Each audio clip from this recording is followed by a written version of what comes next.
皆さんこんにちは、まほです。今回はアメリカ東西ディズニーパークとディズニークルーズを回る約2週間の旅行の3日目最終日、再びディズニーランドに戻って大人気スター・ウォーズエリアなどを楽しむ様子をお届けします。Hello everyone, it's Maho. This is a vlog of my US Disney parks and cruise trip for the summer of 2024. The last day of my trip spent at Disneyland in Anaheim.おはようございます。本日は旅行3日目、アナハイム滞在最終日でございます。今日はディズニーランドパークに行って、夕方5時半にグランドカリフォルニアンホテル、オフィシャルホテルですね。そちらでピックアップしてもらって、自分のホテルに荷物だけ取って空港に向かうというスケジュールになっております。今日もカラッとしてて、気温も同じぐらい上がるんじゃないかな。今回自分が泊まったホテル、キングスイアナハイムとこだったんですけどね、値段がすごい安くて、最低限というんですかね。フロリダディズニーに慣れてる人だと、オールスターホテルとかを想像してもらうとわかると思うんですけど、あれを若干古くした感じっていうイメージですか。寝泊まりするには十分。最低限の清潔感みたいな感じのホテルでした。いや、でもね、連日いい天気で雨がもう全然降らないですね。7時25分なんですけど、皆さん気合入ってますね。私はもう、ギャラクシーズエッジ、スターウォーズエリアのところに行ければもう十分。あとは、インディ・ジョーンズにさえ乗れたら、乗りたかった乗り物にはもう大体乗れてるので、何しようかな、逆に。なんかダウンタウンディズニーでまったりしようかな、ぐらいの気持ちでいます。開園15分前です。作戦ではアドベンチャーランド入ってからすぐ、方向的にはあっちですね。まっすぐ行くと、ギャラクシーズエッジが一番奥の方にあるので、奥の奥にあるライズ・オブ・レジスタンス、一番人気の多分混むであろうアトラクションを朝一でクリアしようと思ってるんで、そちらめがけて早歩きで行きたいと思います。なんか嫌な言葉聞こえてきたんですけど、ライズ・オブ・レジスタンスがなんかクローズっていう。どうしようか。クローズなの？マジで？嘘。できれば乗っておきたいですね。フロリダでも乗れない可能性は十分にあるんで、今回ハリウッドスタジオは夜から行くんで、こっちで乗れるなら乗っておきたいですね。Heads up, recruits. We are not open yet for Rise of the Resistance. There is no ETA. If you do want to wait, wait by the ships, but we don't know how long this will take. 今の説明によると、列は設けてないんで、もし再開時間わかんなくてもよければ、なんか船の近くで待ってればみたいなことを英語で説明してます。いやー、マジかーという感じですけれども、飲み物を買おうかな。ボトルウォーター買おうかな。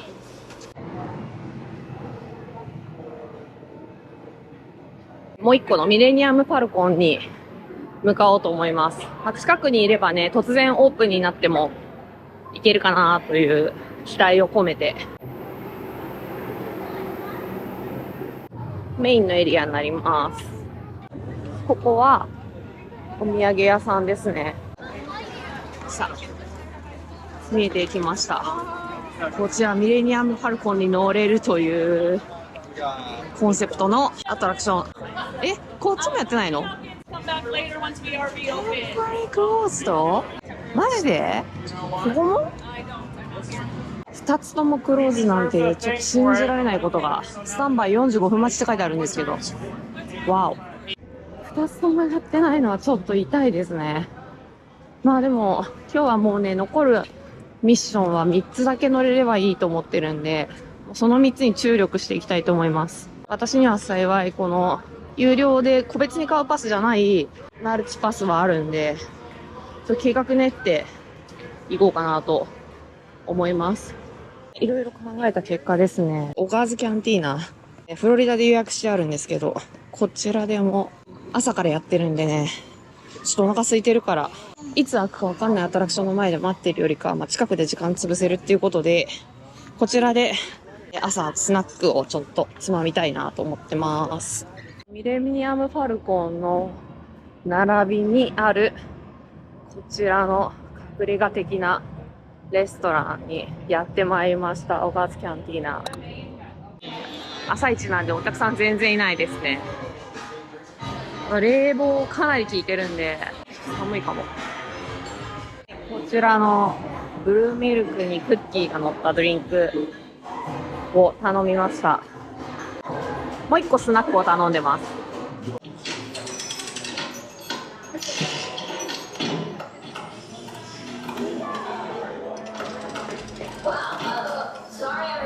スナックもやってきました。中にね、アボカドが入ってるらしいです。照明が暗くて全然見えないんですけど、これ全部手で食べるっぽい。いただきます。というわけで、オープンしたようなので、シングルライダーに行きたいと思います。ミレニアム・ファルコン・スマグラーズ・ランは少しだけゲーム要素のあるスリルライドです。6人で1つの船に乗り、前方から左右のパイロット、中央はガンナー、後ろはエンジニアと役割が分かれています。そして声の指示に従ってパイロットは操縦をしたり、ガンナーはガンを連射したり、エンジニアは修理をしたりといったことをレバーやボタンが点滅したところを見ながら操作をして進めていきます。ミッションには成功度合いなどがあり、マルチエンディングとなっています。そして最後にはスコアも見ることができます。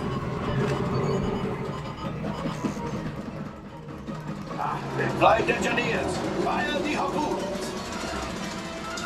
And pilot brakes. Hurry!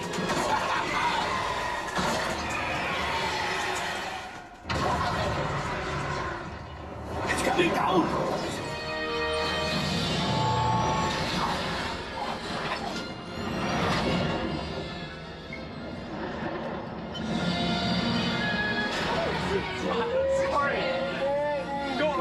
Is? Oh, that is rough.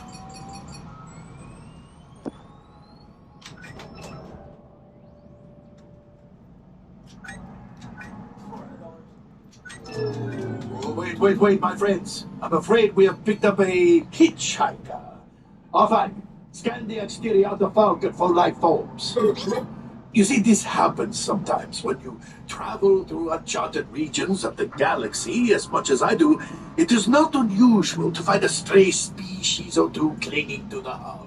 これアトラクション終わった後の出口への道なんですけど、この辺もめちゃくちゃ凝ってますね。水飲み場もありますし、外に出るまで結構長い道のりがあるんですけど、すごいわかりやすくね、ボタンが光るんで、そのボタンでみんなで無事に宇宙の旅を敵やっつけて戻ろうぜみたいな、最後に何%とかどれぐらいクリアしたかっていうのがスコアで現れるっていう感じですね。スターツアーズほどは激しくないかな。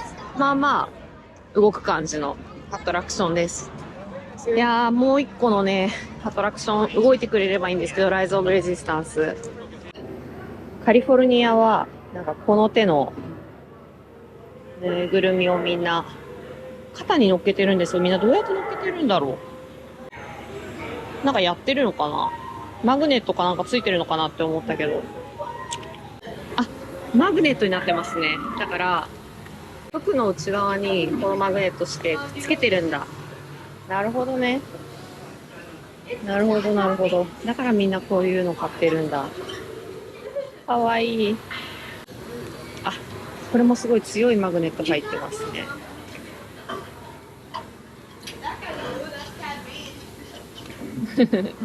かわいい。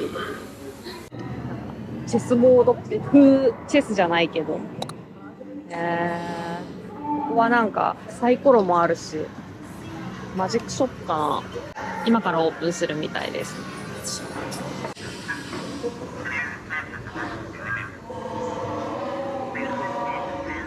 一体誰が喋ってるんでしょう。この彼かな。あっちから音が聞こえる気がするけど。ラッキーなことにライズ・オブ・レジスタンスが即オープンしてて、待ち時間も出てなかったんで、今のところもうほぼノンストップでここまでやってきました。BB-8, prep the ready room for recruits. Commander 9-Num, please report back to ITS cockpit.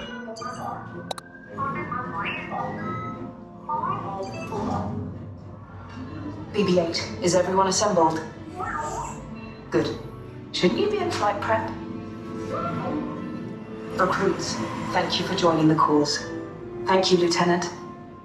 Welcome to the cause. May the Force be with us.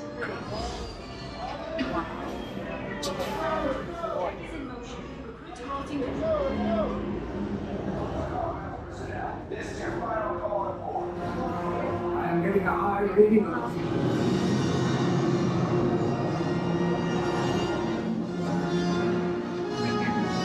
I am Lieutenant Beck.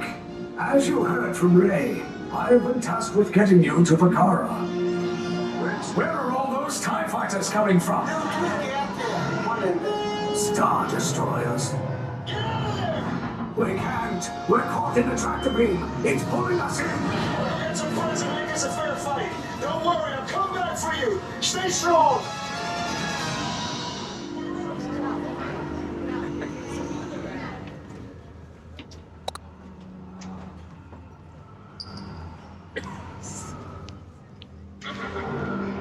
今乗ってた宇宙船も動いてる感じがしました。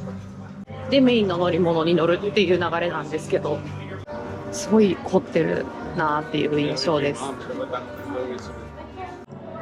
いよいよ宇宙船に乗り込みます。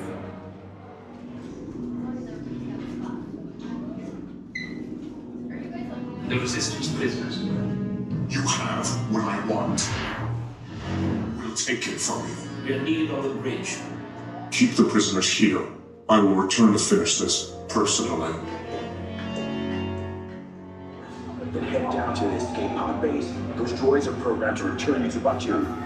Hurry and don't give up. Lieutenant Beck will guide you. Recruits, we're right.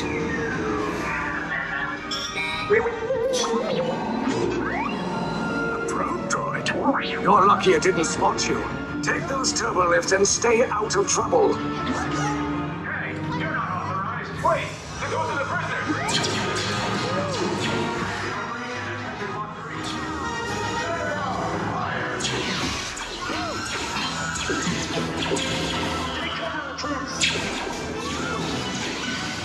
If anyone's packing a blaster, now's a good time. The escape pods are below us. Wait, why are you going up? Get down. Up is bad. Up is real bad.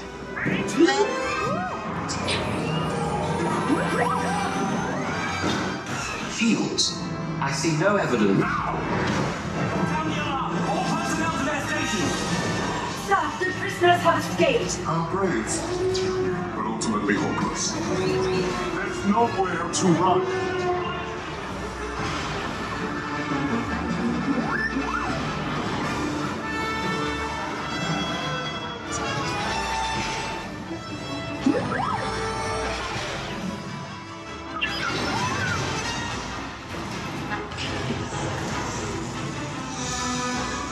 You would tell me the location of the secret base, and then I will destroy you and the Resistance.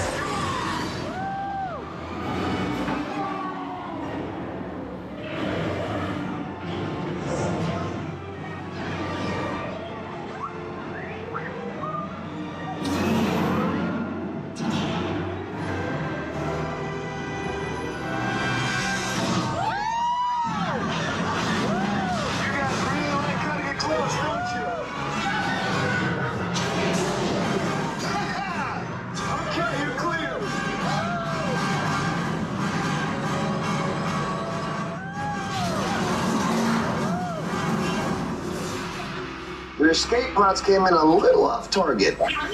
Ground crews will meet you outside the wreck. Stafford's talking to Lieutenant Beck here. Beck. You're alive. I should hope so. Great job, recruits. Thanks to your heroism, the location of the Resistance base is secure. Bravo! Yes, R5, you too. 近くで張ってて大正解でした。ちょうど動き出してすぐだったみたいで、今めっちゃ長蛇の列できてるんですけど、もうね、即入れました。即。これはラッキー中のラッキーですね。これ有料のファストパスとか取ると、ほんと2、3000円ぐらい取るぐらい、まあそうじゃなければ2時間とか、まあ、2時間は今は言い過ぎかな。1時間ぐらいは並ぶのかなっていうぐらい、もう大人気のアトラクションなんで、スルッと乗れて本当に良かった。近くで貼ってて大正解でした。でこのアトラクションやっぱりそのプレショが乗り物があって、メインも乗り物があるっていう感じなんで、止まりやすいんですよね。しょっちゅう止まってるイメージがあります。アトラクションの性質上仕方ないのかなって思ってるんですけど、そういう意味でも無事に乗れてよかったです。彼らとさよならしてカリフォルニアのギャラクシーズエッジを去ろうと思います。まったり系ライド、マーク・トゥエイン号に乗りたいと思います。こちらはファンタズミックでね、実際にミッキーたちが乗ったのと全く同じ船です。ここからこうハンカチ振って乗ってましたね。マーク・トゥエイン号乗るなんてめちゃめちゃ久しぶりな気がしますね。上の方は椅子がないのか、下だけ椅子があって、この辺はないですね。一番上は見晴らしはいいけど暑そう。ここにいればファンタズミックの出演者側の気持ちがわかるじゃないけど、出演者ビューですね。いいですね。すごい、船長さんちゃんと鐘を鳴らしてます。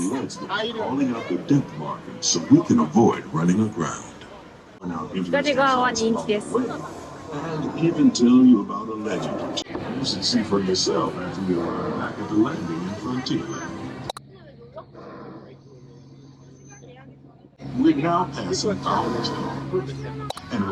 あれです、あれ。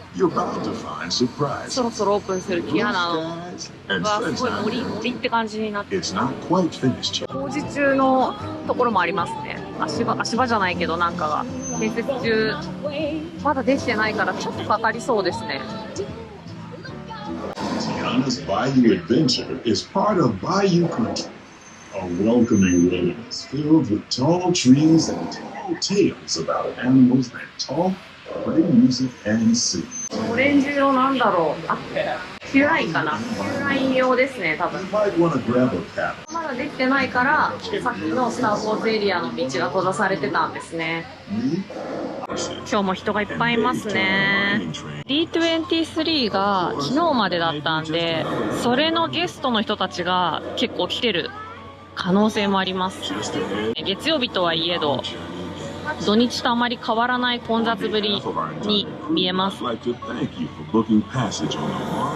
リメンバーミーをやってるからか、メキシカンなグッズも増えましたね。エンチャンティッドチキルー。はい、ここがオリジナルですね。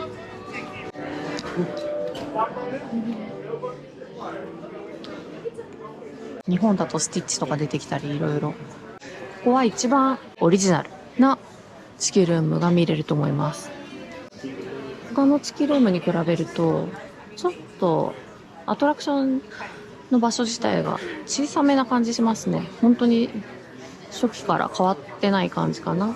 とはいえ全然古くなくて、多分メンテナンスとかは定期的にしてるんだろうなっていう感じです。チキルームでまったりした後は、インディ・ジョーンズと、あとその近くにあるカリブの海賊を連続して撮ることができたので、それが11時半前後なんで、30分ぐらい時間をかけて、なんか他の乗り物乗ってからそっちのエリアに行こうかなと思ってます。マッターホルンボブスレーシングルライダー挑戦してみようかな。あとはね、ファインディングにもサブマリンボヤージュも空いてれば乗ってもいいかなって思ったんですけど、ライトニングレーンが使えない上にスタンバイ30分って書いてあったんで、乗れたら乗るんですけど、ちょっと待ち時間もう一回確認してどっちに乗るかを決めたいと思います。めっちゃエンジョイしました。そしてね、乗ってから気がついたんですけど、これ右と左でルートが違って乗り場もね、分かれてるんですよ。で、今日は違う方に無意識で乗ったんで、違うルートをね、試してみたい人はぜひ左右それぞれの入り口から2回乗ってみてください。シングルライダーがね、ちょっと並びました。20分ぐらい並んだかな。だからもう11時近いので、連続してインディ・ジョーンズとパイレーツ・オブ・カリビアンに乗れるんじゃないかなと思っております。では、向かいます。アドベンチャーランドにやってきました。待ち時間55分スタンバイですね。ライトニングレーンエントランス。乗っていきたいと思います。こちらは東京ディズニーシーにあるアトラクションと全く同じものです。なのでこれを見てるね、海外のゲストの皆さん、東京にも同じアトラクションがあります。いやー、楽しかったです。そしてもうあと10分でカリブの海賊のライトニングレーンが開くので、場所も近いんですぐそっちに移動して続いて楽しみたいと思います。カリブの海賊も日本とね、全く一緒なんですけど、多分。ツリーハウスですね。高いところまで人が登ってます。で、こちら側にパイレーツ・オブ・ザ・カリビアンがあります。いつもね、ここ気になる、入れないところですけど、何なんでしょうね。日本でいうクラブ33みたいなところなのか、泊まれるところなのか、あんまり分かってないんですけど、プライベートエントランスがあります。さっきはあっちに乗る側でしたね。今日もいい天気。そしてとっても暑いです。ライトニングレーンの時間が来たので、カリブの海賊乗船しました。思いのほか濡れて、私が持ってきてたデイジーちゃんの足が犠牲になりました。乾かしてあげないと。このエリアはなんか日本とちょっと似てますね。ブルーバイユレストランがあって、おしゃれなガラス製品とかがあるエリアですね。仮面とか。仮面売ってるのかな？キッチングッズとか。ピアナのお店だ。そっか、うわっ。ピアナがいる。だから混んでたんだ。すごい、ピアナグッズいっぱい。ニューオーリンズのバッグだったりとか、ピアナになれるプリンセスのイヤーハット、クッション、ブランケット、T シャツ、エプロン、なんでもありますね。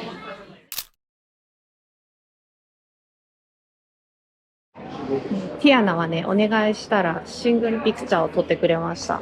ポーズ撮ってくれましたね。この色とりどりのガラスビーズを中にブレンドして入れるみたいなのが、どうやら最近のトレンドなのかな。前はこういうの見なかった気がします。ランチはスモールサラダにしました。ここですごい重大な事実に気がつきました。なんと、朝一で行ったオガーズキャンティーナで、私支払いクレジットカードにしたんですけど、最後レシートを受け取ってカードを置きっぱにしちゃったんですよ。場所が分かってるだけマシかな。ご飯食べなきゃ次行けないんでご飯食べていきたいと思います。いただきます。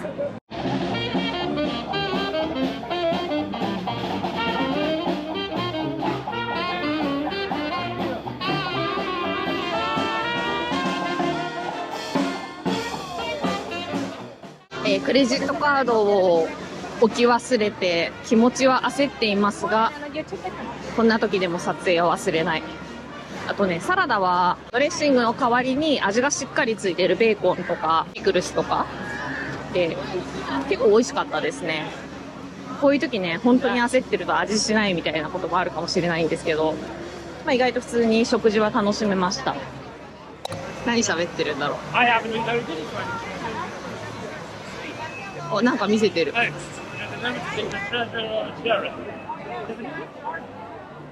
さっきね、カリブの海賊乗って思ったんですけど、一番好きなエピソードは、ジャック・スパローがオーディオアニマトロニクスたちの中に本物が紛れて、サプライズでお客さんを驚かすっていう動画が YouTube で上がってると思うんですけど、それめちゃくちゃお気に入りで、やっぱアメリカのディズニーっていいなーって思ったのを乗るたびに思いますね。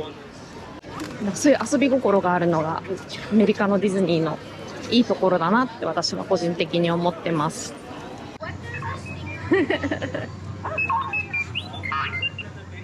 かわいい。かわいい。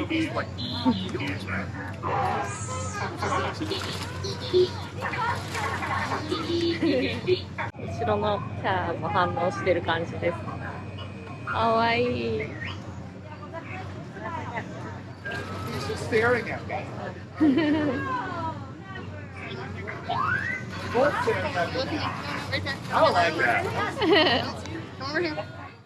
いや、めっちゃ安心しました。無事クレジットカードはすんなり戻ってきました。私のような失敗を犯す人はいないと思うんですけど、今後誰かの役に立つかもしれないので、情報共有ということで。一応ね、レシートは持ってたんですけど、それはもう見せる必要ない。ID を見せてくれって言われました。私の場合はたまたま今日はもうホテルチェックアウトして飛行機に乗るから貴重品全部持ってたんで、パスポートを見せて、それを本人照合っていうことで、クレジットカードを手にすることができました。でもね、普段パスポート持ち歩いてパーク行くっていう人なかなかいないと思うんで、日本だとね、日本の身分証明でいいと思うんですけど、例えば普段ホテルからパーク行くときとか、いちいちパスポート、本当はね、もちろん海外旅行中って携帯するっていうのが当たり前のことなんですけど、ついつい忘れちゃうっていう人もいると思うので、こういうこともありますので、パスポート、コピーじゃ難しかったかもしれないですね。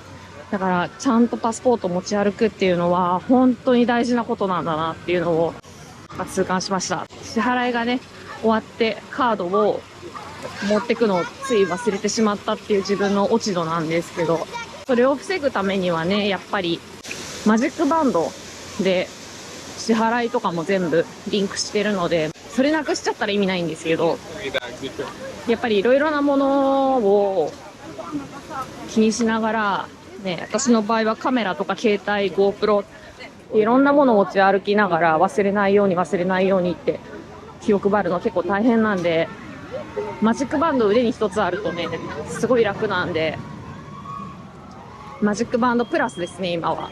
クルーズで買うつもりなんで、クルーズで買ったらパークで使えないじゃん。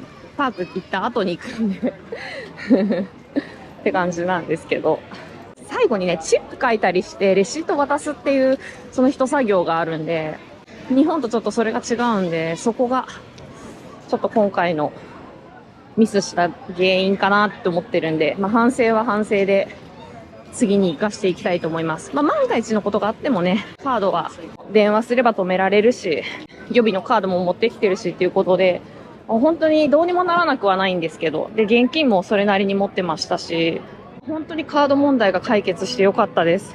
めちゃめちゃ安心しました。今回不注意が多すぎて、帽子をなくすわ。昨日帽子なくしたのも、どこでなくしたみたいな。あんなに気をつけてたのに、帽子なくして、それもね、2個目あったからよかったんですけど、カメラのレンズキャップもなくして、本当に皆さん、なくし物には注意ということで、荷物はね、最小限にするのが本当は一番いいですね。良い教訓になりました。フロリダではこのようなことがなきよう気をつけたいと思います。もうディズニーに来たら絶対これっていうドールフィップです。今回は暑いのでフロートにしました。いただきます。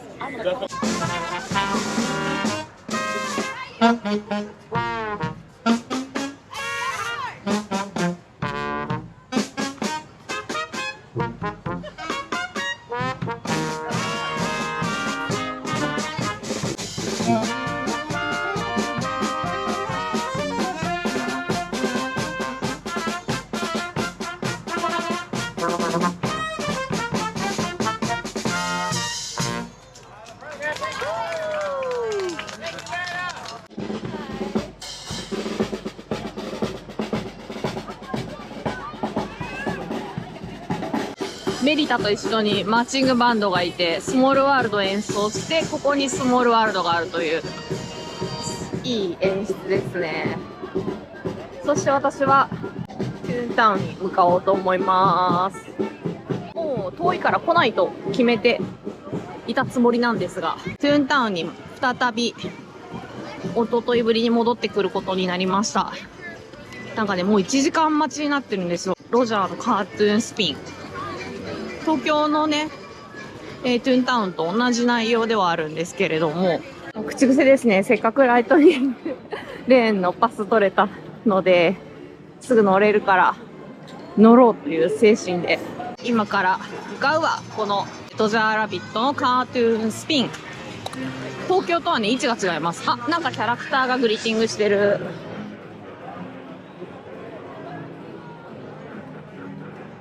このキャラ誰だっけ？ちょっとわかんない。調べないとわかんなくてごめんなさい。じゃあ、乗ってきまーす。こちらが最後のアトラクションでディズニーランドを退園しました。探してた D23 デイのお土産マグネット15ドルをゲットできました。8月8日にやってたんで、自分がこのイベント行ったわけじゃないんですけど、アナハイムに来たっていうお土産が欲しかったんで、よかったです。自分にぴったりのお土産が残っててよかった。これで心置きなくアナハイムを去ることができます。私、地方にいつか2軒目を持ちたいなって思ってて、2軒目を持つことがあったら、ディズニー色あふれる、でもおしゃれな家を作りたいみたいなのがあって、ディズニーホームっていうインテリアショップはもうまさに自分のそういうイメージぴったりのナチュラルなディズニー感あるスタバのグッズとかもありますけど、色がね、やっぱ淡い色で抑えられてる感じがいいですね。高級ディズニーホテルをイメージしたような家みたいなの作りたいなっていう、めちゃくちゃ勝手な叶わないであろう願望。こっちはドレスショップですね。B23 のマーチャンダイズ売ってるじゃないですか。何があるかなすごい。ここにこんな売ってるなんて知らなかった。こういうのはちょっと買えないんですけど、でかいのは。あとこれとかね、限定パーカーと T シャツか。ちょっとサイズ大きいな。これ可愛いなって思ってますね。これも D23 の限定なの？